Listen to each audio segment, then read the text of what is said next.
வணக்கம் மக்களே, இன்றைக்கி என்ன வீடியோன்னு பார்த்தீங்கன்னா, இன்றைக்கி ஒரு பொரியல் வீடியோ தாங்க.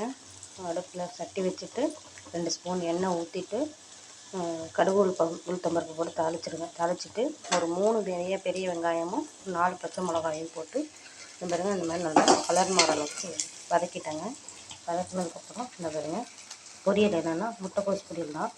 அதில் என்னென்ன போட்டிருக்கோன்னா முட்டைக்கோஸு, கேரட்டு, பீன்ஸு, குடமிளகா இதெல்லாம் போட்டிருக்கோங்க. நல்லா கழுவி தண்ணியில் அலசிட்டு, சுத்தமாக தண்ணியே இருக்கக்கூடாதுங்க, தண்ணியே இல்லாமல் நல்லா இருத்துட்டு போட்டுக்கலாம். ஏன்னா தண்ணி இருந்துச்சுன்னு வச்சுக்கோங்களேன், சலசலன்னு இருக்கும், அது திங்கவே பிடிக்காது. அதனால நல்லா இந்த ஆயிலில் மட்டும்தான் நம்ம வதக்க போகிறோம். காயெல்லாம் போட்டோன்னே பாருங்கள், தேவையான அளவு உப்பு போட்டு தண்ணியே தெளிக்கக்கூடாதுங்க. தண்ணி தெளிக்காமையே சிம்மில் வச்சு நல்லா சுருளை வதக்குனிங்கன்னா சூப்பராக இருக்கும். பாருங்கள், இது அப்படியே கலர் மாறிடுச்சு பாருங்கள். இந்த அளவுக்குங்க, முக்கால் தான் வெந்தால் போதுங்க, முழுசாக வேக வச்சிடாதீங்க.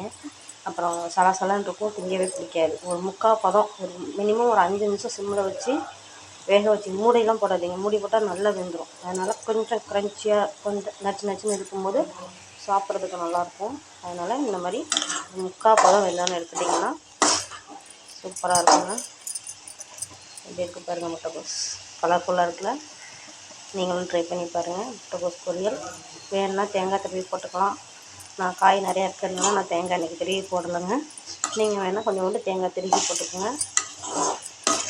தண்ணியே இல்லாமல் போட்டப்பே இந்த பாருங்கள், முட்டைக்கோஸில் உள்ள தண்ணியே வருது.